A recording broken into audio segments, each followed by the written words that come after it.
My name is Michael Vaughn, and this is my video blog for CU1000 in response to my new student dialogue, which was titled Conformity is the Enemy, a dialogue on groupthink. And I think the first question I have here to answer is, do you feel your group achieved true dialogue? Why or why not?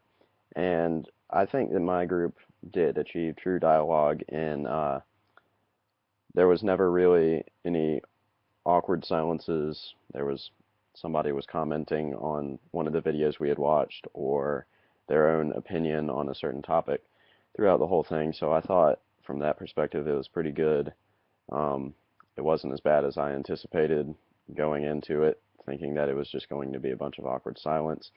And I thought that the leaders that were in charge of it did a good job of keeping it interesting with the videos that they showed and the different exercises they had us participate in to kind of minimize the awkward silences they had.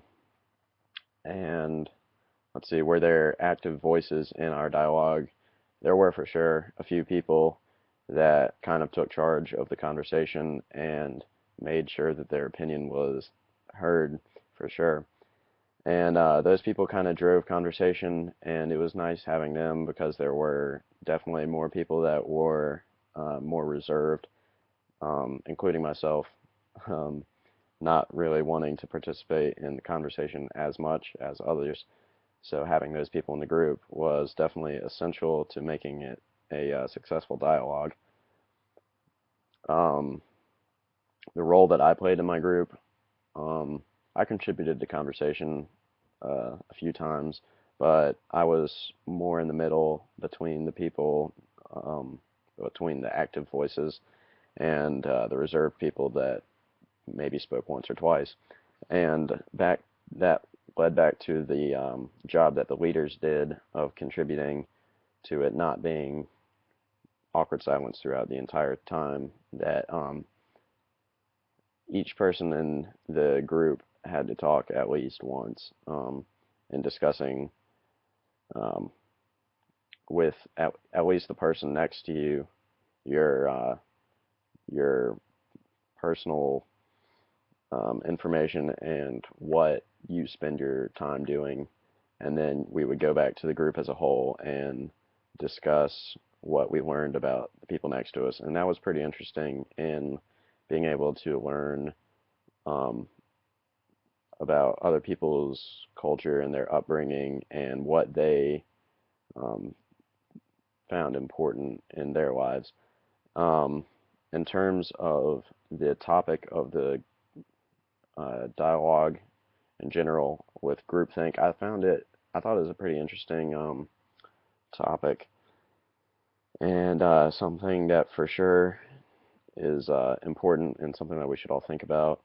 And the videos that they showed on it were really interesting, actually, about people blindly following others around them in conformity without really thinking about whether what they're doing is right, whether it's really moral or not. And I thought that was definitely important and something that we should all consider through our daily lives more than we do, or at least I know I do for sure. And let's see, uh, groupthink. The definition of groupthink is a psychological phenomenon that occurs within a group of people in which the desire for harmony or conformity in the group results in an incorrect or deviant decision-making outcome. Group members try to minimize conflict and reach a consensus decision without critical evaluation of alternative ideas or viewpoints, and by isolating themselves from outside influences. And so it's basically just the desire to fit in and conform with those around you and be accepted um, takes on such an important role that you don't really think about the behavior that you yourself are doing and whether it's morally right. So sometimes, in order to fit in with those around you, uh, we do things that are not morally right, and that's an important topic and one that I thought the new student dialogue was really good with making us think about it. So that is my video blog, and that's it.